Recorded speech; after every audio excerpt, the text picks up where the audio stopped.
राम राम दोस्तों। क्या है वट सावित्री का पर्व और क्यों है ये इतना महत्वपूर्ण?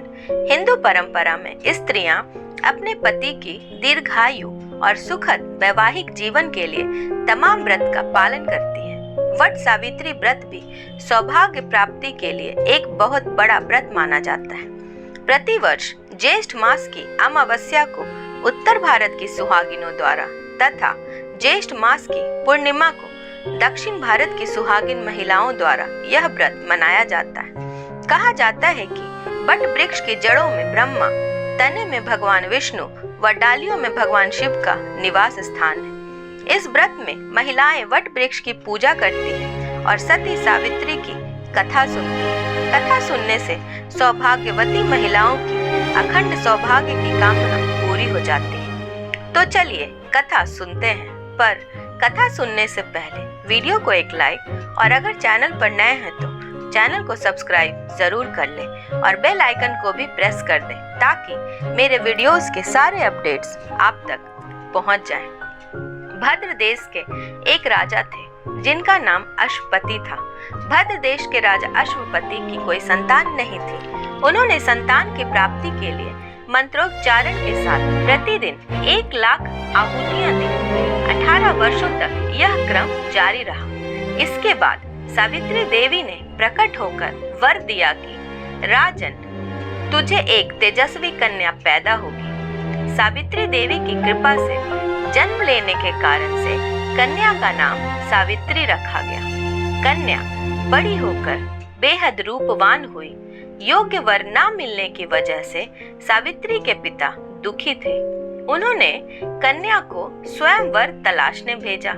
सावित्री तपोवन में भटकने लगी। वहां साल्व देश के राजा ध्रुमत्यसेन रहते थे, क्योंकि उनका राज किसी ने छीन लिया था। उनके पुत्र सत्यवान को देखकर सावित्री ने पति के रूप में उनका वरण किया। ऋषिराज नारद को जब यह बात पता चली तो वह राजा अश्वपति के पास पहुंचे और कहा कि हे राजन, यह क्या कर रहे हैं आप?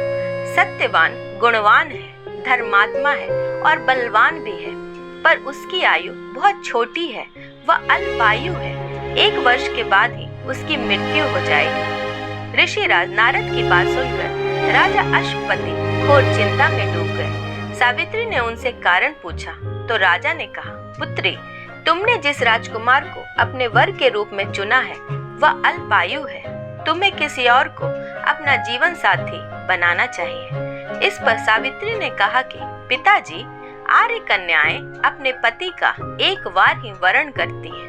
राजा 1 बार ही आज्ञा देता है और पंडित 1 बार ही प्रतिज्ञा करते हैं और कन्यादान भी 1 ही बार किया जाता है। सावित्री हट करने लगी और बोली, मैं सत्यवान से ही विवाह करूंगी। राजा अश्वपति ने सावित्री का विवाह सत्यवान से कर दिया। सावित्री अपने ससुराल पहुंचते ही सास ससुर की सेवा करने लगी। समय बीतता चला गया। नारद मुनि ने सावित्री को पहले ही सत्यवान की मृत्यु के दिन के बारे में बता दिया था। वह दिन जैसे जैसे करीब आने लगा, सावित्री अधीर होने लगी। उन्होंने 3 दिन पहले से ही उपवास शुरू कर दिया। नारद मुनि द्वारा कथित निश्चित तिथि पर पितरों का पूजन किया। हर दिन की तरह सत्यवान उस दिन भी लकड़ी काटने जंगल गए। साथ में सावित्री भी गई। जंगल में पहुंचकर सत्यवान लकड़ी काटने के लिए एक पेड़ पर चढ़ गए। तभी उनके सिर में तेज दर्द होने लगा। दर्द से व्याकुल सत्यवान पेड़ से नीचे उतर गए। सावित्री अपना भविष्य समझ गई। सत्यवान के सिर को गोद में रखकर सावित्री सत्यवान का सिर सहनाने लगी। तभी वहां यमराज आते दिखे। यमराज अपने साथ सत्यवान को ले जाने लगे। सावित्री भी उनके पीछे पीछे चल पड़ी। यमराज ने सावित्री को समझाने की कोशिश की कि यही विधि का विधान है, लेकिन सावित्री नहीं मानी। सावित्री की निष्ठा और पति परायणता को देखकर यमराज ने सावित्री से कहा कि हे देवी, तुम धन्य हो, तुम मुझसे कोई भी 3 वरदान मांगो। सावित्री ने कहा कि मेरे सास ससुर वनवासी और अंधे हैं, उन्हें आप दिव्य ज्योति प्रदान करें। यमराज ने कहा, ऐसा ही होगा, जाओ अब लौट जाओ। लेकिन सावित्री अपने पति सत्यवान के पीछे पीछे चलती रही। यमराज ने कहा, देवी तुम वापस जाओ। सावित्री ने कहा, भगवान मुझे अपने पति देव के पीछे पीछे चलने में कोई परेशानी नहीं। पति के पीछे चलना मेरा कर्तव्य है। यह सुनकर उन्होंने उससे दूसरा वरदान मांगने को कहा। तब सावित्री बोली, हमारे ससुर का राज्य छिन गया है, उसे पुनः वापस दिला दे। यमराज ने सावित्री को यह वरदान भी दे दिया और कहा, अब तुम लौट जाओ। लेकिन सावित्री पीछे पीछे चलती रही। यमराज ने सावित्री को फिर तीसरा वरदान मांगने को कहा। तीसरे में सावित्री ने 100 संतानों और सौभाग्य का वरदान मांगा। यमराज ने इसका वरदान भी सावित्री को दे दिया। सावित्री ने यमराज से कहा कि प्रभु मैं एक पतिव्रता स्त्री हूँ और आपने मुझे पुत्रवती होने का आशीर्वाद दिया है। यह सुनकर यमराज को सत्यवान के प्राण छोड़ने पड़े।